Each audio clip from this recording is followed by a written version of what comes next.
All right, so I think we can get started now. So hello, everyone. Thanks so much for joining us tonight to talk about the upcoming funding opportunity and planning process for selecting restoration projects using the natural resource damage settlement funds from the former National Fireworks site. I am Michelle Craddock. I'm the Natural Resource Damages Program Coordinator at MassDEP. I'm new to this role. When you listen to, if some of you were at the presentation about a year and a half ago, you would have seen Karen Pelto giving this presentation. So I took over for her when she retired. And, you know, I kind of work on NRD cases statewide and help facilitate and coordinate assessment and restoration of those. I'm also joined by Kathy Kiley from MassDEP, who will be giving the presentation with me as well. So Kathy, do you want to quickly introduce yourself? Sure. Hi, everyone. Those of you who were at the meeting in November will remember that I was also there with Karen talking about the funding opportunity. I am in the Bureau of Waste Site Cleanup, the Technical and Financial Services Division, and I am very involved with all the NRD procurements and the financial management for the program. So we'll go through in talking about the grant opportunity that's going to be coming up. Great, and so thanks, Kathy. We plan to talk for about probably about 30 minutes, and then we definitely have plenty of time, a half an hour or however long people want to talk for to answer questions and talk about any potential projects, that kind of stuff at the end of the presentation. So just, I know a lot of people are pretty familiar with Zoom, but just kind of the tips for using Zoom here. As I stated, and as you probably noticed, we've muted everyone except for the speakers just to cut down on feedback and noise. If you do have a question during the presentation, please just type it in the chat box and we'll answer it at the end of the presentation. There will also be time at the end of the presentation to ask questions in person, and we can, unmute you to ask those questions and discuss them a little bit later. This webinar is also being recorded, so we wanted to make you aware of that. We plan to post the recording along with the PowerPoint and any, kind of questions and answers that we addressed during this presentation will all be on our website, hopefully early-ish next week. And I sent a big email out to a lot of folks, but if you didn't receive an email about this presentation directly from me and you want to receive information in the future, like when the grant comes out, please leave your name and your email address in the chat box so that I can make sure to send any future communications to you as well. Michelle, there's just one thing too I wanted to add to this. Just a reminder to folks that we are specifically talking about the upcoming funding opportunity associated with the natural resource damage funds. We are not going to be talking at all about the cleanup that's happening at the site right now. Thanks, Kathy. So, as Kathy said, or as you said, the purpose of this meeting is not to discuss the cleanup. The purpose of the meeting is really to discuss this funding opportunity for restoration projects using the natural resource damages funds. And so that's what we'll be talking about tonight. We'll kind of go through a brief overview of, kind of what natural resource damages is, how that plays into the fireworks site. We'll go through, kind of an overview of the restoration process that we're going to go through to select projects for funds. We'll then get into a little bit more detail on the actual application process for the grant we're talking about, and Kathy will really kind of focus on those things, including the timeline, kind of application requirements, how we're going to review the applications, and kind of the award process that we're envisioning. And then, as I mentioned before, at the end, we'll have plenty of time for questions. And so, one of the reasons we like to have these meetings is because, we like people to come in to applying for these grants with as much information as possible. Before the grant comes out, we can pretty freely speak with you about potential projects. We can give you ideas on, what might make it more competitive, or, different aspects that you could incorporate to the project that, might make it a better restoration project. But once that the grant application goes live, we really can't talk to you at all.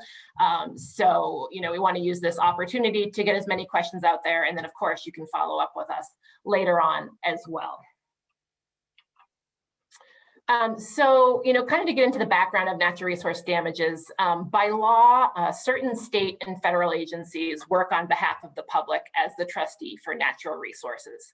And this includes, things like fish and wildlife, surface water, groundwater, air, sediments, as well as the services that those resources provide. So things like fishing and hunting, shell fishing, recreation, water supply, and you can see some other things listed on the slide as well. So for the Commonwealth of Massachusetts, the Secretary of Energy and Environmental Affairs serves as the trustee for natural resources, but the program's typically administered through MassDEP on her behalf. Federal agencies can also act as trustees for natural resources, and that includes agencies like National Oceanic and Atmospheric Administration, NOAA, the U.S. Fish and Wildlife Service, and also federally recognized tribes can act as natural resource trustees. So, when there is a spill or release of hazardous materials that impact natural resources, we kind of think of it in two different phases in the natural resource damages world. The first is the cleanup, which is really where you determine the nature and extent of contamination. You evaluate and select different actions to reduce the risk to human health and the environment. And then kind of after that has taken place, or while that's taken place, we do a natural resources damage assessment. And that's really where we determine, the type and extent of injuries to natural resources due to that release or spill. And then we can also evaluate and select different actions to restore those resources to compensate the public for injuries.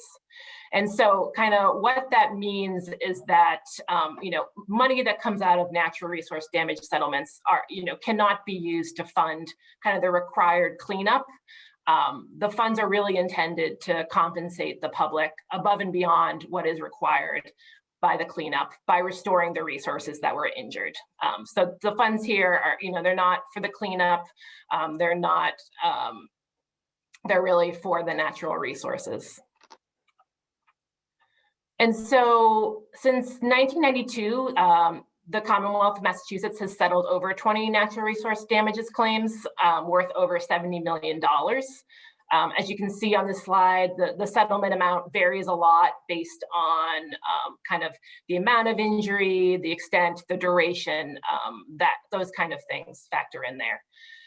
As you can see, fireworks is, a relatively large settlement for us, what we've received through the bankruptcy at $6.8 million. And so it is a relatively big case for us. Just to give you an example of a different NRD case that has some similarities with the fireworks site is the Nyanza Superfund site, which is in Ashland, Massachusetts.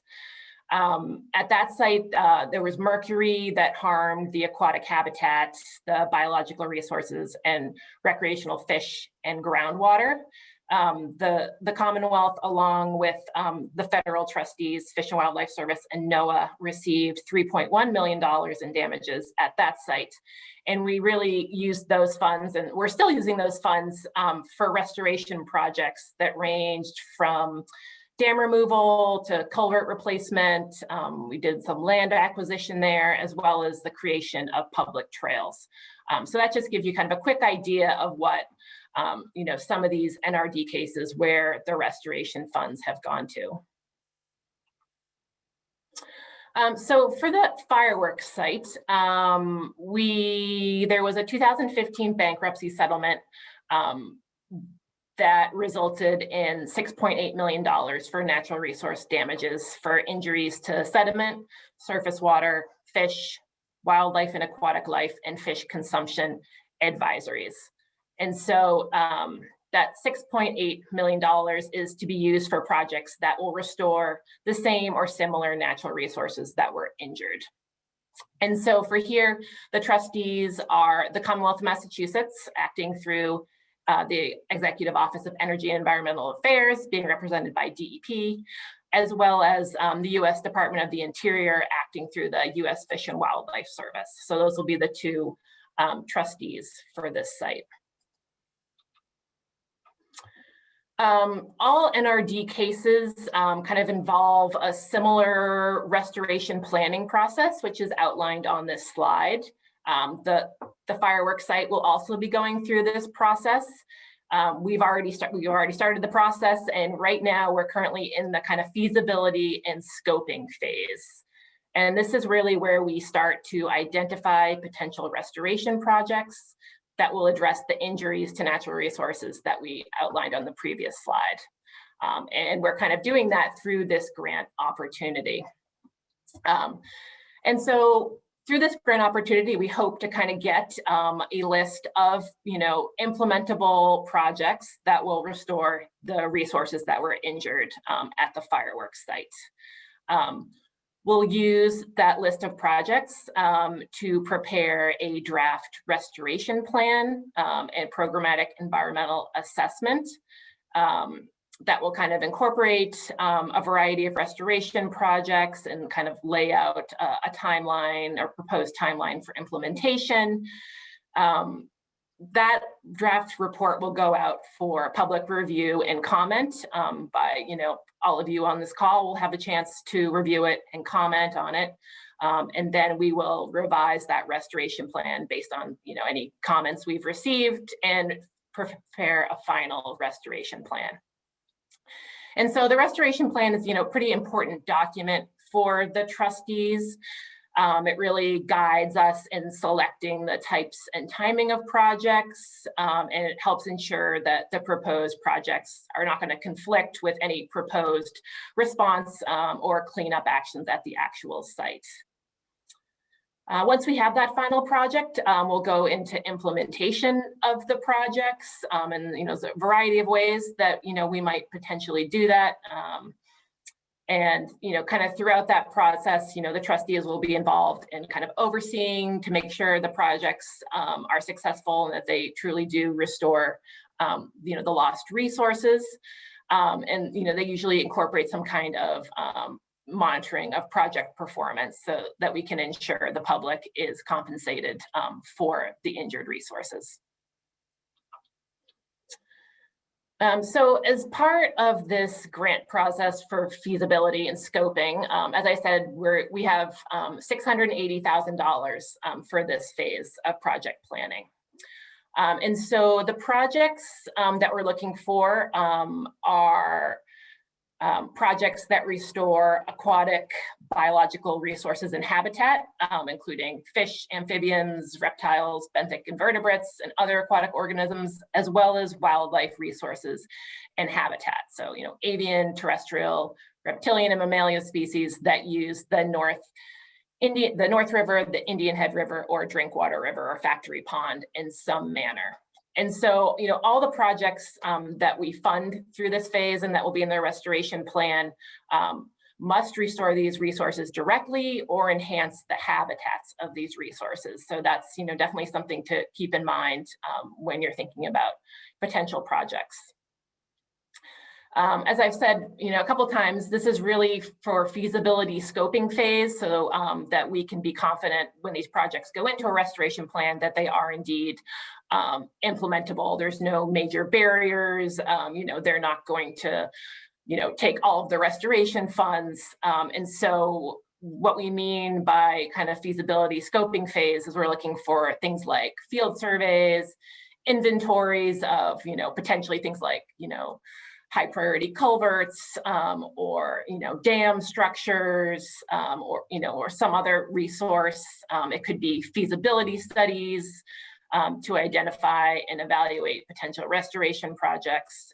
And so, you know, it's at a high level trying to understand what projects would be most beneficial and would be implementable on the ground in the future. And so we do have a kind of geographic focus area for these projects that they must fall within. And so you can kind of see this detailed slide of the different kind of subbasins or river segments that are in this focus area. And these are all either located in subbasins that drain from the fireworks site or kind of drain into the fireworks site. So they're all, you know, closely linked to that site. So this includes the Drinkwater River from Whiting Street through Forge Pond to the inlet of Factory Pond, includes all of Factory Pond, includes the Indian Head River from the outlet of Factory Pond to Ludham's Ford Dam. And then from Ludham's Ford Dam down to the confluence with Herring Brook, where the kind of headwaters of the North River are formed. Also includes the North River from the confluence of the Indian Head and Herring Brook all the way down to Route 3A in Scituate. And so, Michelle, yep. I'm sorry, one thing I wanted to clarify on this is that it's not just the river segments, it's also the watersheds and the tributaries, so the subwatersheds and tributaries to those segments. Yep, thank you for that clarification. So this map gives, you know, kind of a better illustration of what Kathy's saying. It's really, you know, the subbasins that are draining into those river segments. So you can see there, you know, it's a pretty wide area, kind of across multiple towns on the South Shore. So I'm going to pass it over to Kathy now to talk a little bit more about the grant opportunity. Sure, thank you. So when we have the grant is posted, we've set the grants so that these are really eligible for anyone, any public entity or non-public entity to apply. So it could be state or local government, county, municipality, school district, you know, water district, any type of regional government or other agency in other state agencies are able to apply. Non-public, it could be individuals, it could be a partnership or a corporation.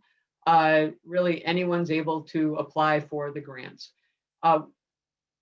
Couple things to note is if the organization doesn't have to be within these geographic areas, as long as the restoration project that's proposed is within the eligible geographic area. We do encourage partnerships and collaboration for for folks, if a project is a larger scale, sometimes that partnership with other entities helps to have additional resources to bring to the project, so we encourage that. And also wanted folks to know that you can have more than one application. You can apply for more than one project, but each project needs to be its own application. Now, we do anticipate at this time that we'll be releasing the grant announcement and the application on April 13th. That will be posted on Combis. There'll be a notice posted on Combis, which is the Commonwealth's procurement website. We will also put it on the DEP website, and the address is noted there. If you are used to using Combis or want to search for the grant on Combis, you can go in and use the contract and bid search. Put NRD in the description field, and then if you further, you could put in the commodity code, the 0000. That will get you to the grants. The easiest way to do it, I would recommend, is to go to the DEP NRD website and get it from there. I just think that's a little bit more user-friendly than using the Combis website, but it's certainly whatever folks are used to. So just to give you an idea of what the time frame is that we're looking at, we're, as I said, anticipating posting it on April 13th, allowing for 10 days for you folks to submit any questions to us. We would like those questions submitted via email. Due to everything being remote right now, we do ask that questions be submitted via email to Michelle's email address. Actually, we're going to I'll just note that that is not my email address. We will be correcting that. That should be michelle.l.craddock@mass.gov. So that it's the correct one's at the end of the corrected. presentation. Yeah. Yeah. Well, yeah. We then expect that the answers will be posted on the website on the 30th of April. And then we want to make sure that the applications are in by the end of May 26th. We will also be having those submitted electronically. And if for some reason folks are having some difficulties or would prefer to submit something in a hard copy, we can make accommodations for that. And that's going to be explained more in the grant application document as well. Once we go through our review, we would anticipate, if all goes well, we would love to have the announcement of the awards the end of June and be able to start in July. Recognize that it is a short time for the review of the documents, the applications. It could be that because of the types of applications we get, that the amount of time to review them takes a little bit longer. But our goal certainly would be to get it out and get it awarded and be able to award the grants and issue the contracts. Early summer is our hope. So this just kind of explains what the document itself is going to look like. There's the grant announcement goes through all of this, the summary of what the grant, what's eligible, some of the definitions of the various terms, whether it's for specific to NRD or the Commonwealth. A section that talks a little bit more about what the actual grant contract would look like. Key things I want to bring to your attention. Section 6, where it talks about the instructions for submitting the application.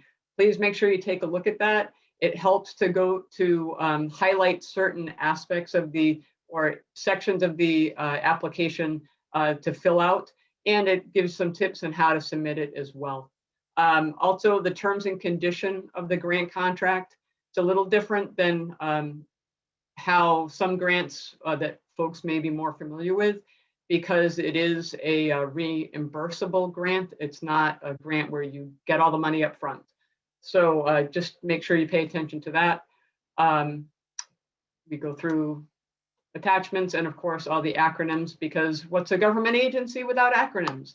So just to make sure that everyone's fully aware of what all the terms are. And do take a look through the terms and conditions. It helps to make sure that you are fully informed about what the actual contract documents will be like.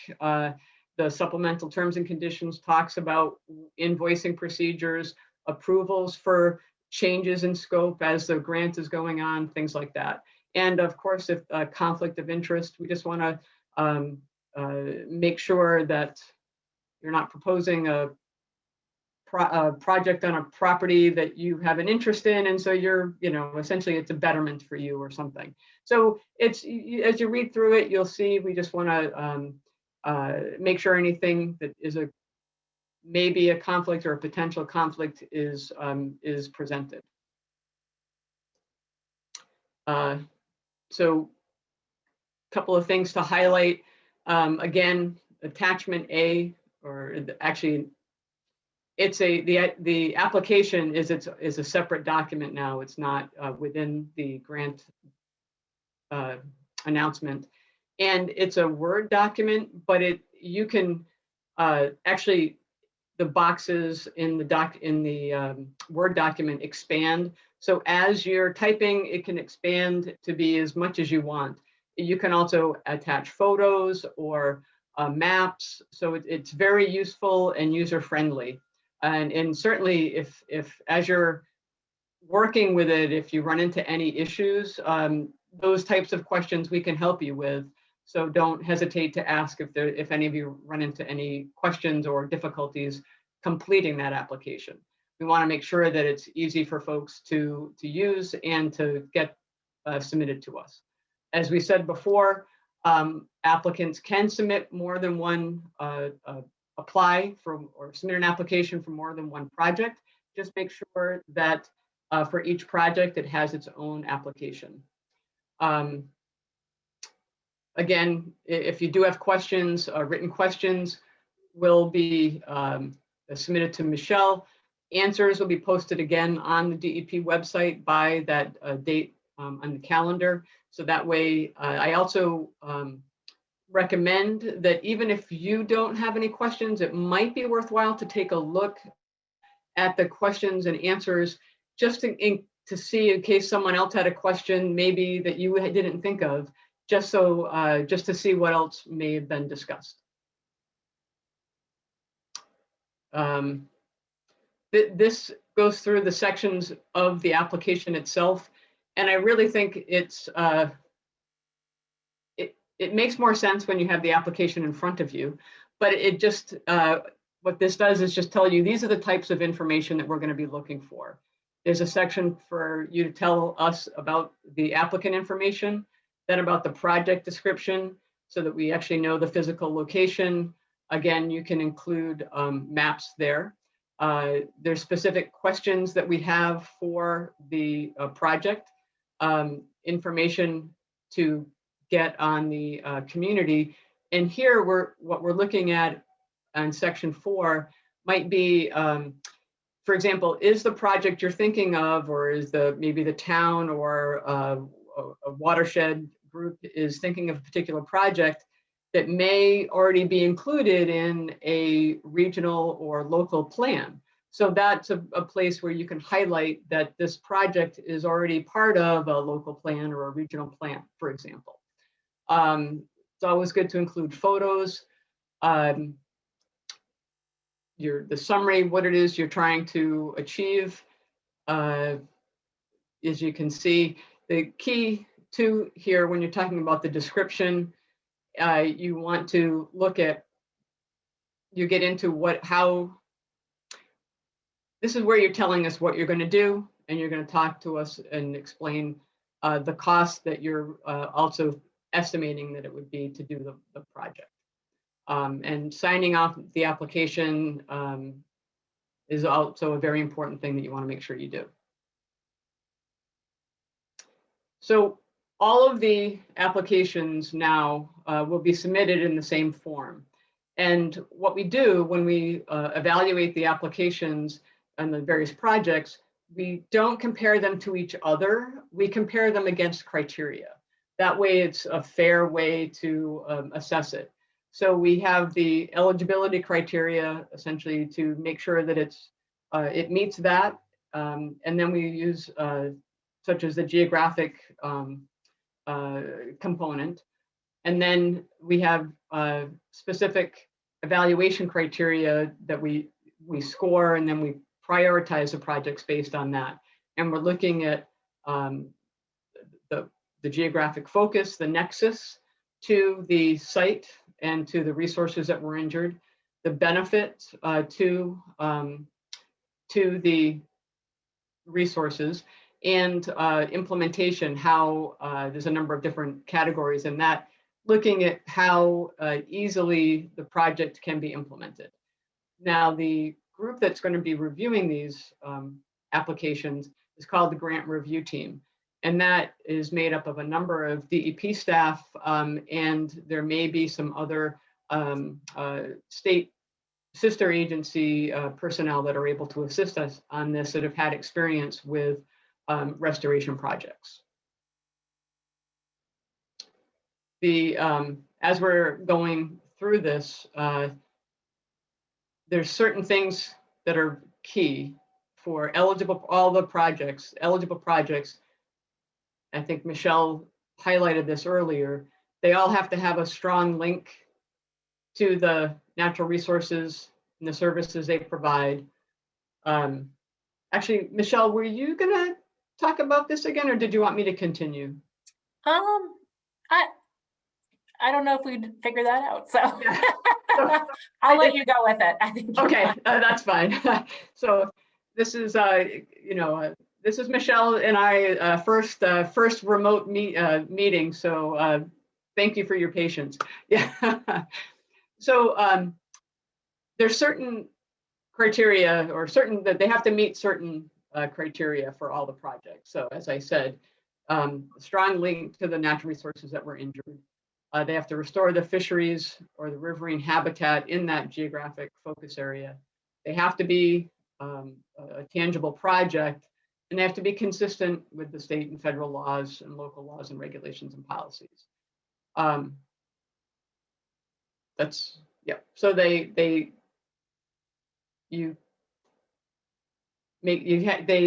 must not focus on resources that weren't injured, or be a project that restores the natural resources outside of the geographic area. They can't be something that's already subject to prior independent or obligation to perform the project. So it can't be that an entity is already required to restore a wetland because of some other spill or other situation or other legal issue. It has to be allowed. Now, it can't be, as we explain it here, to conduct monitoring or research study that isn't connected to the restoration project. It also can't be a project can't be located in an area where that's still contaminated either from this site or another site, such that there would be any funds when you do restore do the restoration project would go towards, you would have to do cleanup as opposed to doing the restoration. And it can't be only for continued operation and maintenance of an existing restoration project.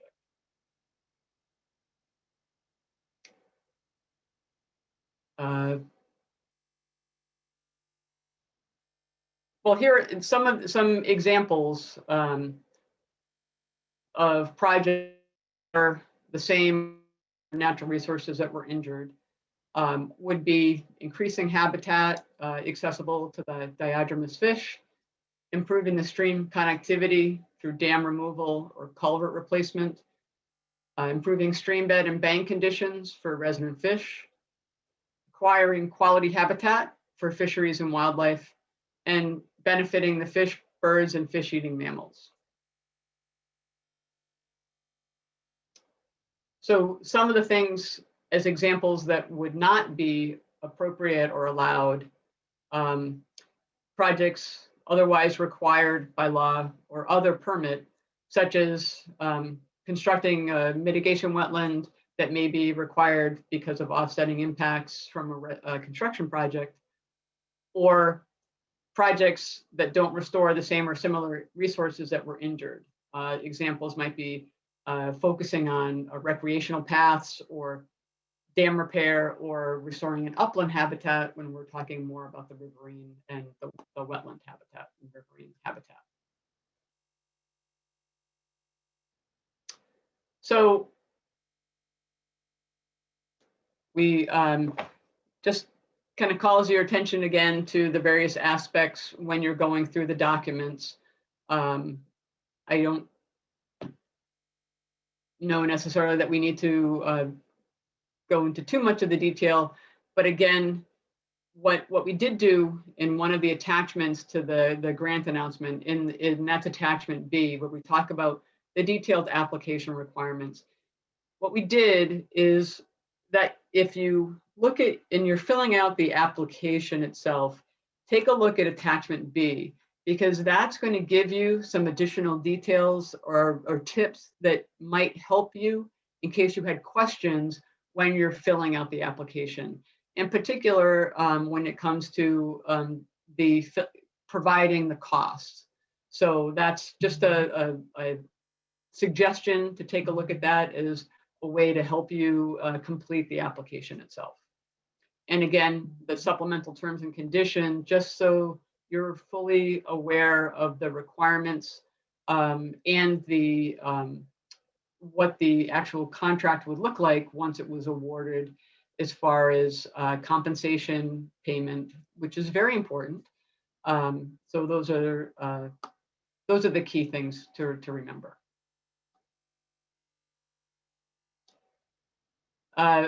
Again, application deadline, it's middle of the week, 4:30 on May 26th. And we're, again, since we're working remotely, we ask that they all be sent electronically. Again, if anyone is not able to do that, contact Michelle by April 23rd. So there's an alternative method that can be set up in place. The grant awards, we mentioned earlier that the total amount that we have available for all the projects is $680,000 at this time. We have, they could be single or multiple awards. They will have a maximum dollar amount, and the duration, we're at this point having the total duration be 2 years. There is some leeway for a contract extension, and that would be at our discretion, obviously in conversation with the applicant. So the documents that make up the contract, the grant contract, would be a Commonwealth standard contract, terms and condition, the supplemental terms and condition that are provided in the grant announcement. And again, to remind people that this is a grant reimbursable grant for costs and expenses. It's not the money given up front. And finally, our contact information that's here if folks have any questions at all. Yeah, I'll just add, we're here to answer any questions now, but please feel free to contact Kathy and I, via email or our cell phone numbers, which are up there at any time kind of before the grant gets announced, and we'd be happy to talk to you more. I also want to make sure you have the website for the Natural Resource Damages Program. As Kathy said, we'll be posting the application there, as well as kind of this PowerPoint and the recording of the video. The other thing too, these are our cell numbers, since we are working remotely. So we wanted to provide our cell numbers so people are able to get in touch with us, and not just leaving a message on our office in Boston. So I think I'm going to stop sharing my screen so that I can actually see if there are any questions in there, because I can't currently see it. So let me see. Am I still sharing my screen? I am. Hold on.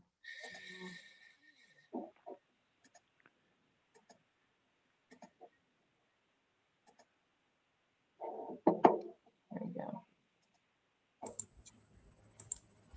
All right.